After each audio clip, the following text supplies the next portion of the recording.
அப்படிங்கிறவர் அதிகபட்ச மதிப்பெண்ணில் 33% வாங்கியிருக்கிறாரு. அது கூட அவர் ஒரு 15 மார்க் வாங்கியிருந்தார் அப்படின்னா பாஸ் ஆகியிருந்திருப்பார். அப்போ அவர் வந்து பாஸ் ஆகலை. 33% எடுத்திருக்காரு, பாஸ் ஆகலை. இன்னொரு 15 எடுத்திருந்தா அவர் வந்து இந்த பாஸ்ங்கிற இடத்துக்கு ரீச் ஆகிருப்பார். அடுத்து பிங்கிறவர் வந்து 46% வாங்கியிருக்கார். அப்போது பாஸை தாண்டி போய் 46% வாங்கிட்டார்.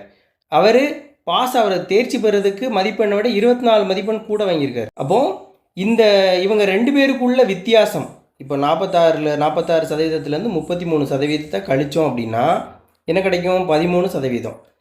இதோட மதிப்பு என்னவாக இருக்கும் அப்படின்னா இந்த ரெண்டையும் கூட்டுறதா இருக்கும். ஏன்னா இந்த 33லேருந்து 46 அடையிறதுக்குள்ள இடையில உள்ள வேல்யூ அப்படிங்கிறது இந்த 15 கூட்டல் 24. அப்போ இந்த 15 24 கூட்டினோம்னா என்ன வரும்? 39. அப்போ 13% அப்படிங்கிறது 39. அப்போ 1% கண்டுபிடிக்கணும் என்ன செய்யணும்? 39/13. 1 13 13 3 13 39. அப்போது 3ங்கிறதோட வேல்யூ என்ன அப்படின்னா 1%. நமக்கு எத்தனை தேவை? இவர் பாஸ் ஆகணும்னா இன்னொரு 15 மார்க் தேவை. இதைத்தான் நம்ம வந்து அவங்க என்ன கேட்டிருக்காங்க? தேர்ச்சி பெறுறதுக்கு தேவையான குறைஞ்சபட்ச சதவீதம் என்னன்னு கேட்டிருக்காங்க. அப்போ இந்த 15 சதவீதமாக மாற்றணும். 3ங்கிறது 1% அப்படின்னா 15ங்கிறது எத்தனை சதவீதமாக இருக்கணும்? 5% இருக்கும். ஏன்னா 1 5 5 3 5 15. இதை 5ஆல் பெருக்கும்போது இதையும் 5ஆல் பெருக்கணும்னா ஈக்குவல் ஆயிரும். அப்போ 5% அப்படிங்கிறது தான் இந்த 15உடைய மதிப்பு. அதுக்கு பதிலாக 5% எழுதிக்கலாம். அப்போ அவர் 5% வாங்கியிருந்தாருன்னா பாஸ் ஆகியிருந்திருப்பார்.